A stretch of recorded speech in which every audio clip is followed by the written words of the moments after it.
Good evening and welcome to Dong Puno Kalibre 41 de Kalibreng Talakayan kasama ang inyong kapatid at lingkod, Dong Puno po.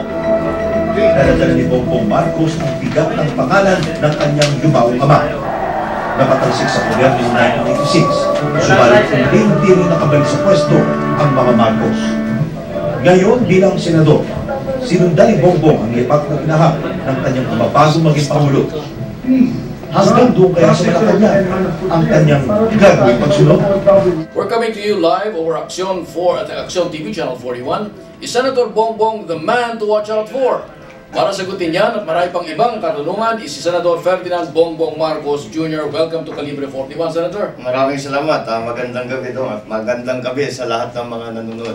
Do we have a Marcos in our future? I sincerely hope so because I wish my political career will not finish in 2016. So in the meantime, you're going to concentrate on your duties as a senator? The truth of the matter is, ang katotohanan talaga, hindi ko iniisip yung sinasabi lang sa akin at ang maraming nagtatanong kung may plano, kung ano ba talaga ang binabala ko. Ay, ang binabala ko sa ngayon, iniisip ko lamang yung aking trabaho bilang isang senador. Nang sa ganun, mapagbutihan ko naman yung aking performance.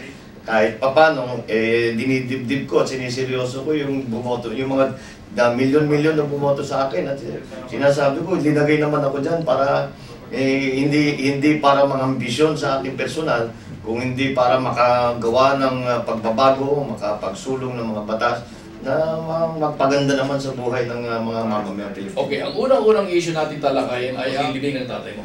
Sa libingan ng mga bayan? Pananaw ng pamilya Marcos ay talaga naman yung karapatan niya dahil siya ay naging sundalo, siya ay naging bayani, siya ay naging pangulo. At importante ba sa inyo na may libing siya sa libingan ng mga bayan?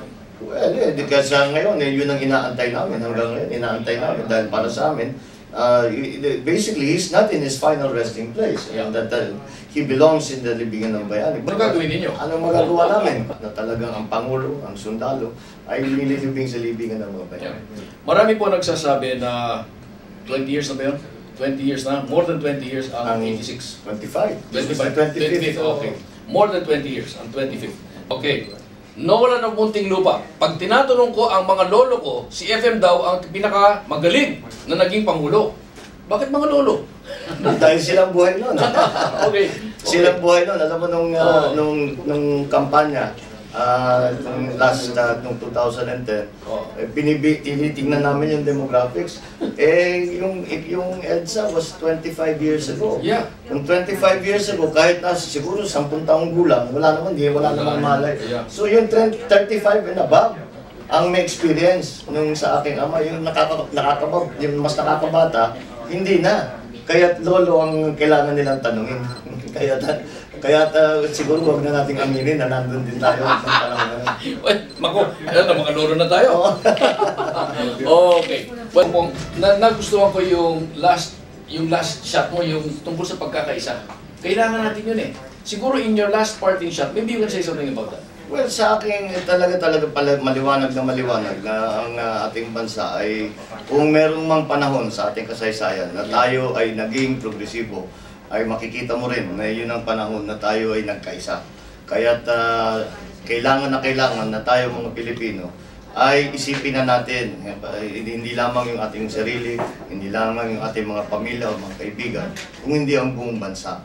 Kasi kung hindi ganyan ang pag-iisip natin, kung hindi ganyan ang pagharap natin sa problemang dumadating sa ating bansa at sa ating mga kababayan, ay hindi natin maayos, hindi natin mabibigyan ng solusyon ng mga problema. Baka humingi ng equal time yung mga katunggali mo, ha? Okay, thank you very much, ha? Maraming salamat. Bukas, isa na namang dekalibreng talakayan. Magsama-sama tayo ng alas 9 po ng gabi dito sa Aksyon Television. Kargadong usapang kasadong talakayan. Dito lang sa Dong Puno, Kalibre 41. Maraming salamat at magandang gabi po sa inyo lahat.